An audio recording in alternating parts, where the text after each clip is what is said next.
Myself, Dr. Aljivaria. Today's your clinopathological practicals that is very important. The topic of today's practical is automations in hematology and clinical pathology laboratories. So let's go to automations in our hematology as well as clinical pathology laboratories. Coming to introductions about automations in our laboratories. Many institutional and private laboratories use various automated analyzers for tests like routine hematological tests, biochemical investigations, as well as blood bank techniques.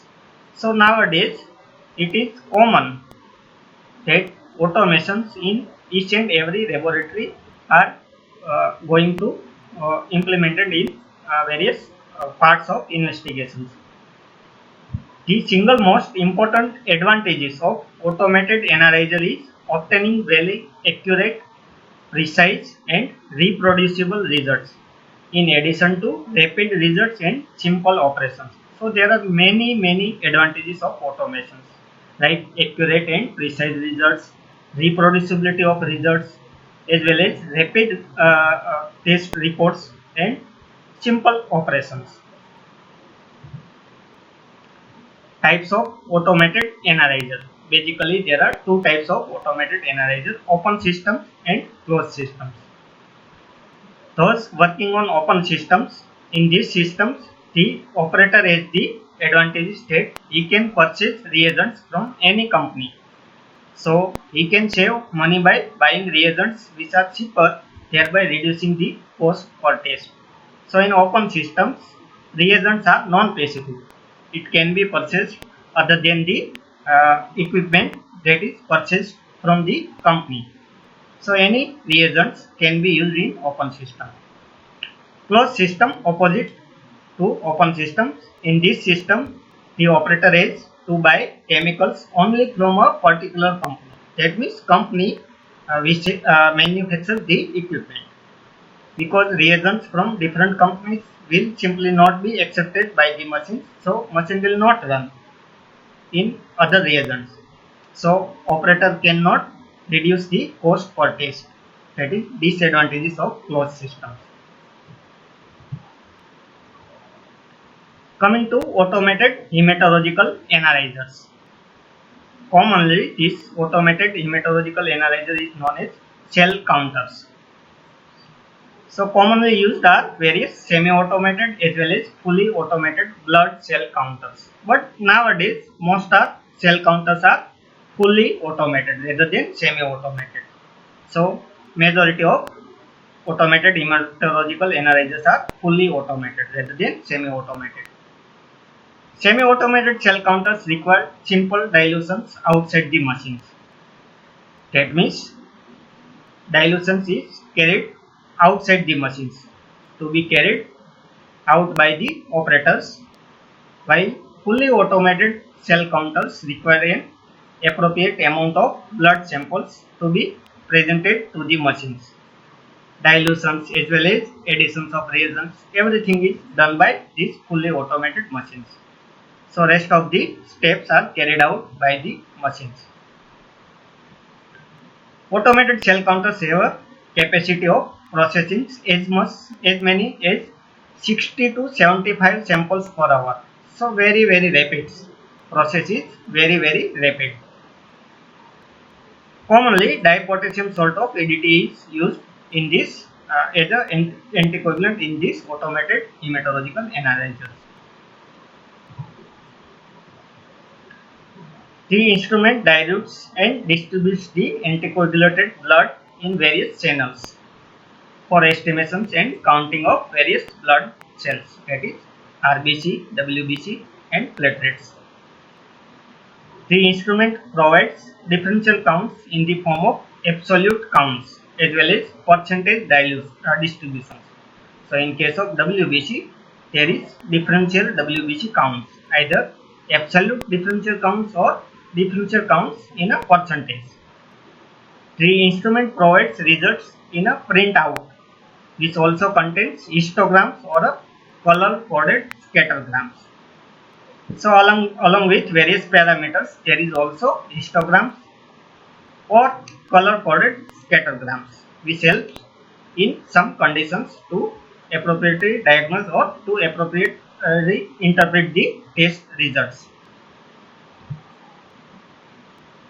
Coming to various principles of cell counters, commonest one is electrical impedance. Impedance counting, first described by Wallace Coulter in 1956, depends on the fact that red cells are poor conductors of electricity, whereas certain diluents are good conductors. So here, along with samples which contains red blood cells, we are using various diluents. Red blood cells are poor conductor of electricity, while diluents are good conductors. So there is difference in electricity conduction. This is basic about electrical impedance. Cell counting as well as sizing is based on the Coulter principles. This Coulter principle means detections and measurement of changes in electrical impedance or resistance produced by a blood cells as it passes through electrical fields. So whenever blood cells passes through the electrical fields, there is electrical resistance, and this amount as well as number of electrical resistance are counted by our cell counters.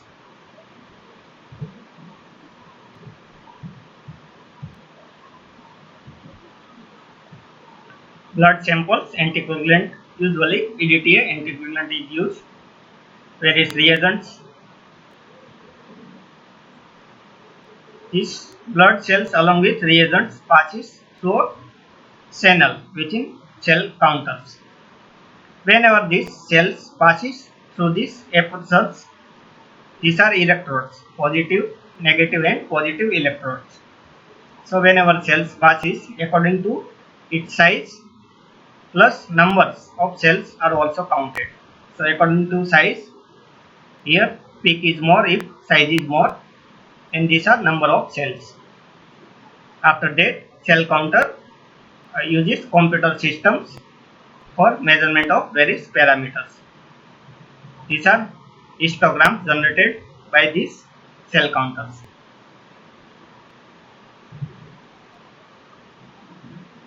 As I told you, wideness of this pulse plus peak height of this pulse depends on the cell size. If bigger cells, then more wider plus there is more height.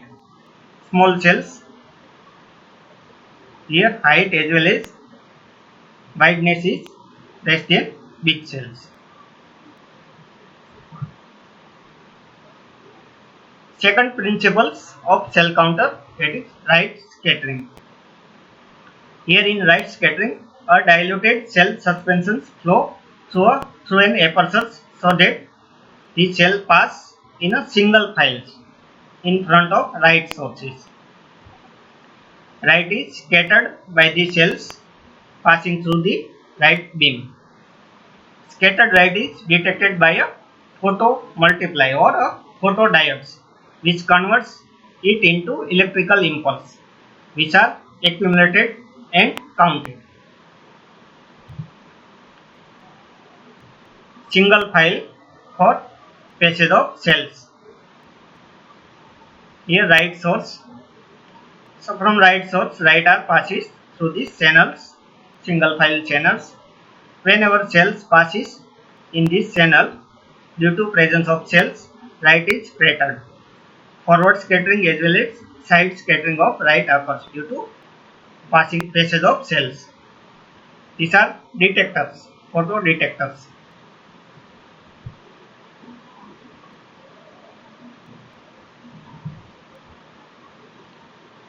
There are some other principles like uses of fluorescent dyes, then flow cytometry, radio frequency, light absorptions, electrical conductivity and spectrophotometry. These are other principles. Commonly, we use electrical impedance, light scattering, fluorescent dyes, flow cytometry, sometimes radio frequency, and in higher equipments, more advanced equipments, there is also usage of light absorption, electrical conductivity and spectrophotometry. Coming to hematological parameters measured in a automated cell counters. Hemoglobin measurement, total WBC count, total red blood cell count, hematocrit or packed cell volume (PCV), various blood indices, mean corpuscular volume, mean corpuscular hemoglobin, mean corpuscular hemoglobin concentrations, red cell distribution width, then platelet counts, mean platelet volumes, differential WBT counts, namely lymphocytes, monocytes, and granulocytes. So, in three-part counter, three parameters: lymphocytes, mixed cells, and granulocytes. In percent value, plus there is absolute leukocyte count, right? Absolute neutrophil count, absolute eosinophil count, etc.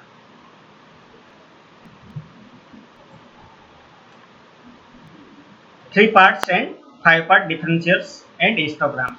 So depending on differentiations of WBC, counters are known as either 3 parts or 5 parts. Nowadays also there is 7 part cell counters. Definitions of histograms. Histograms are the graphical presentations of frequency distributions of variable characters which is indicated on x-axis while number of observations is marked on y-axis. So number of cells on y-axis and character of cells, whether it is red blood cells, platelet and various types of WBs are represented on x-axis. This is called as histogram. Simple graphical presentations of distributions of various cells. This is based on principle of threshold setting for various size distributions, right? For WBC histograms, particles having the size between 35 to 90 femtometers are considered as lymphocytes, while particles of 90 to 160 femtometer size are considered as monocytes. So depending on size of cells, our cell counter consider it as a lymphocytes, monocytes or other cell types. Larger particles size from 160 to 450 femtometers are considered as granulocytes.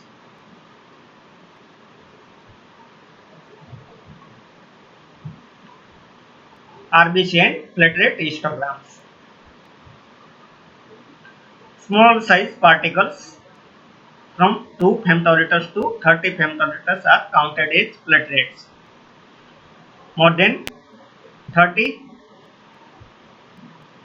femtometer size are counted as red blood cells.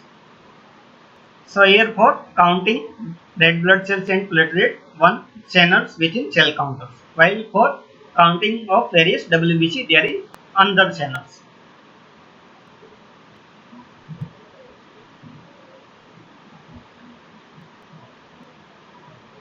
Another diagram of platelets and red blood cells histograms. This one is platelets for platelets and this one is for red blood cells. Sometimes if there is dimorphic population, that means red blood cells of two type of size, larger size as well as smaller size. These are larger size cells which having one peak, smaller size cells having another peak. So in dimorphic anemia, there is two peaks within red blood cells histograms.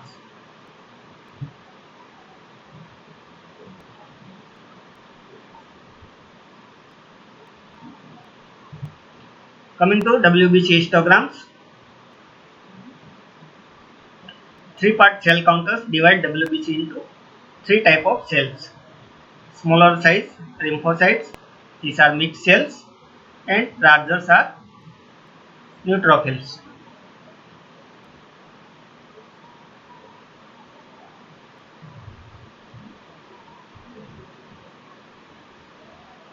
Diagram of WBC histograms. Smaller size lymphocytes, middle size mixed cells, right? Eosinophils, basophils, and larger are neutrophils.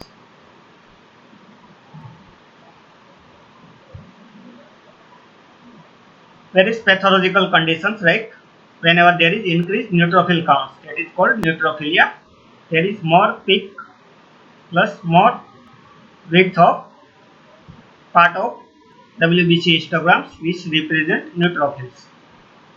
In lymphocytosis, large number of lymphocytes. So part of WBC histograms representing lymphocytes is increased in size. And whenever there is eosinophilia, middle parts get enlarged.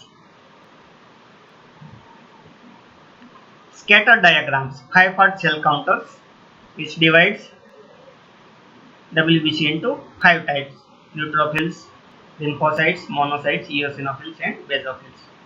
So this is example of scattered diagrams in case of 5-part cell counters. Hemoglobin is measured by Steinmetz hemoglobin methods, which involves measuring absorptions of these cyanide hemoglobins at 540 nanometer wavelengths. So colorimetry methods using Steinmetz hemoglobin principles. Various red cell indices are calculated by computers within cell counters, like hematocrit or PEG cell volume is counted by volume of cells, red blood cells volume, that is mean corpuscular volumes, multiplied by red blood cell counts. Mean corpuscular hemoglobin is counted by hemoglobins divided by red blood cells count, and mean corpuscular hemoglobin concentrate is counted by hemoglobin divided by PEG cell volume. So these all are counted parameters. There is no direct measurement of hematocrit, MCS and MCHC. Direct measurement of MCV, hemoglobins and red blood cell count is performed by our cell counters. Whenever there is some abnormality, whether it is pathological abnormality or whether there is some sampling mistakes or abnormality due to anticoagulants, there is presence of flagging. So whenever our cell counters have flags, we should become precautious about our reports, because there is more chances of false results, either false high or false low results. So flagging means abnormal cells or abnormal value of hemoglobins are flagged or highlighted by these instruments to alert operators. So whenever there is flagging, operator must be alerted, and according to nature of flags, various precautions and various preventive actions can be taken. That's why our reports can be corrected. Here are examples of various flags. On left side, normal histograms. These all are normal histograms, normal WBC histograms, normal red blood cells and normal platelet histograms. Here there is no flags. Here there is presence of various flags like R2 flags, R2 flags, EM flags, O2 flags, S flags, RRR. So these are various flags.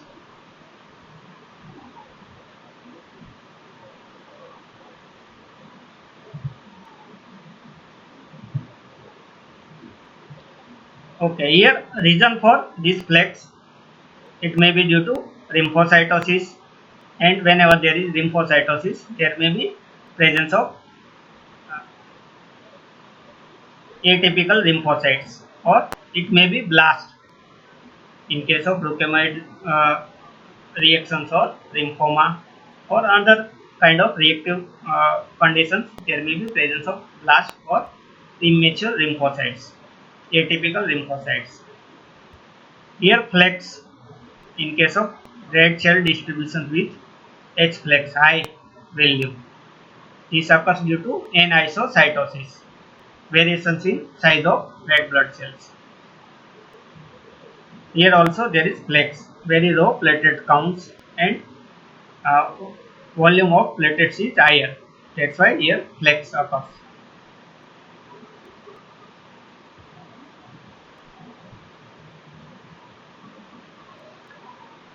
Common sources of errors in case of cell counters, like increased glucose concentrations causes swelling of red blood cells, thereby altering mean corpuscular volumes as well as PEG cell volume values. So whenever there is increased sugar levels in blood, there is chances of falsely high mean corpuscular volume and PEG cell volume values.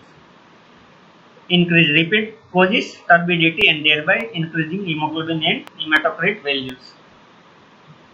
In leukemia, presence of fragile cells may result in low counts. Coincidence errors, like when two or more cells enter a channel at the same times, they may be counted as single cells.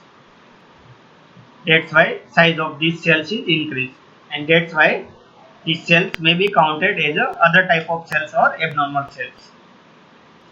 Background noise, especially in case of platelet counts, if there is higher background noise, falsely high platelet counts may occur. Platelet must be distinguished from debris. In case of increased WBC count, there is increased turbidity, which may result in factitious increase in hemoglobin and hematocrit values. So whenever there is turbidity, it may be due to excessive repeats or may be due to very high WBC counts. There is increased hemoglobin as well as PEG cell volumes. Advantages of cell counters. Advantage over manual methods in terms of quick, reliable and reproducible results. Promote self-handling and minimize operator exposure to blood-borne pathogens, because very low or nil manual process. That's why there is less chances of exposure to various pathogens. Less amount of sample is required.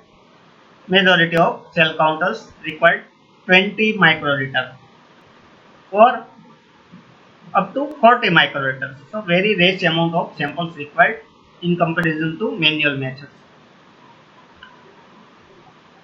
Red blood cell indices as well as red blood cell distribution will help to differentiate between iron deficiency anemia and thalassemia traits, because on peripheral smears as well as on presence of various parameters, there is microcytic anemia in both these conditions, iron deficiency anemia and thalassemia traits. To differentiate this microcytic anemia, we use various red blood cell indices as well as red blood cell distribution width. After automations in hematology, coming to automations in biochemistry. In biochemical test, automated analyzer allows laboratory to process a large volume or number of tests quickly. So rapidity. Some manual steps which are automated include identifications of samples and patients, because nowadays many automated instruments have barcoded systems. So very less chances of mismatch between samples and patients. Measuring and adding reagents, then automations for mixing the samples and reagents, incubating the sample mixers, calibrating the assay, measuring and reading the sample reactions, recording, analyzing and storing sample data. Because automated analyzers or automated machines have a capacity to store various reports. So these reports can be easily retrievable whenever required. Types of automated biochemistry analyzer. Most automated analyzers are either continuous flow or discrete types. Two types of biochemical analyzer, continuous flow or discrete types. In continuous flow types, the samples flow through a common reaction vessels or pathway. While in discrete type, samples in discrete analyzers travel through the instruments in its own reaction vessels. Continuous flow. So here samples travel continuously into these single channels.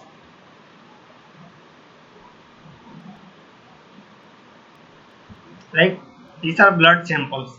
Red colors are blood samples, and these blood samples are divided from one another by air bubbles. So these are air bubbles which divides into samples. These are samples of different patients. Continuous flow.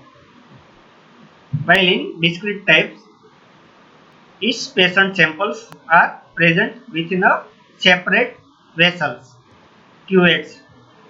So here separate reactions vessels rather than continuous flow. Nowadays, majority automated biochemical analyzers are of discrete types. The design of analyzer pathway that samples travels may be sequential. Like in sequential types, multiple tests are analyzed one after another on a given specimen. So multiple tests can be performed in a single specimen, that is sequential.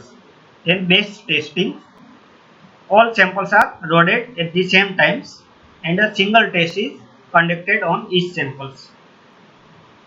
Parallel testings, more than one test is analyzed concurrently on a given clinical patient. So multiple tests at the same times, that is parallel testing. And random access testing, any test can be performed on any samples in any sequence, that is random.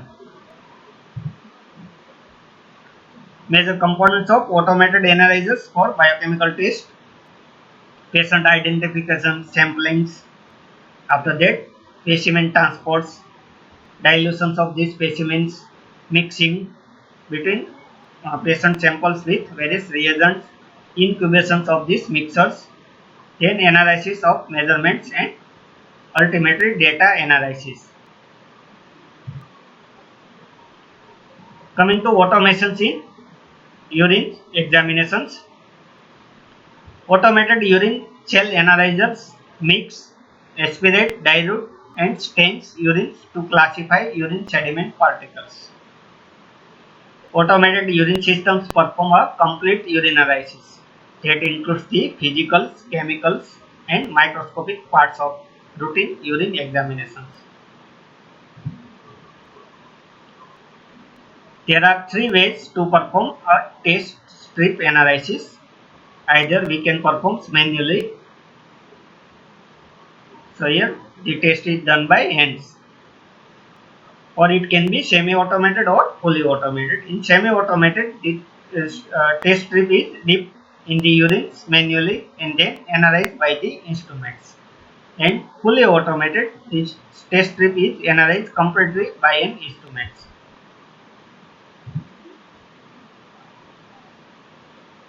Semi-automated urine analyzers. Automated readers automatically reads a urine dipsticks and print out the results. So here there is increased accuracy of results. This is urine dipstick and semi-automated urine analyzers. Various parameters: leukocytes, nitrites, urobilinogens, proteins, pH, blood, specific gravity, ketones, bilirubins, glucose, or can be measured simultaneously. Automated microscopy of urines. Automated urine cell analyzers provide efficient standardized results in about a minute, markedly improving turnaround times. So here there is quick results. That's why large number of samples can be processed within short times.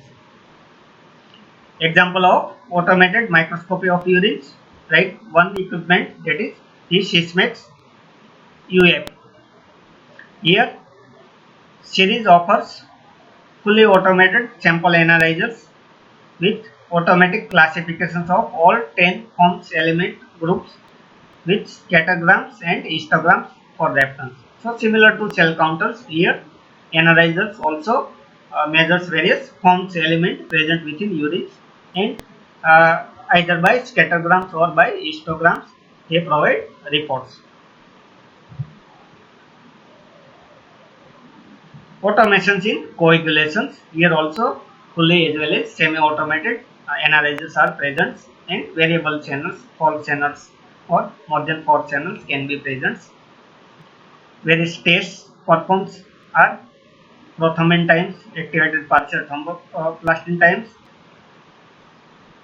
various coagulation factors, factor 2 to factor 12, D dimers, protein C, protein S. So there are so many parameters depending on nature of automations in coagulations.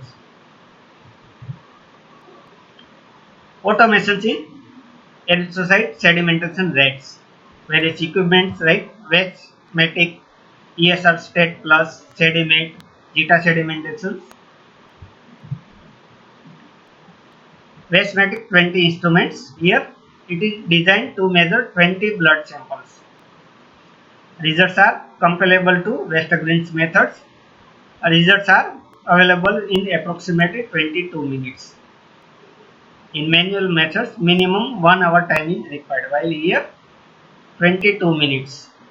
So less than half time is required for this automated ESR analysis, and simultaneously 20 samples can be measured by these equipments. Working principle of these equipments: blood is collected in a specimen cuvette, sample is mixed by instruments, sample is allowed to stand at 80 degrees slant from vertical. Manually, we perform by placing Westergreen tube in exact vertical positions, while in this equipment it is placed at 80 degrees slant. Optoelectrical sensors measure ESR and data are evaluated and printed. Thank you.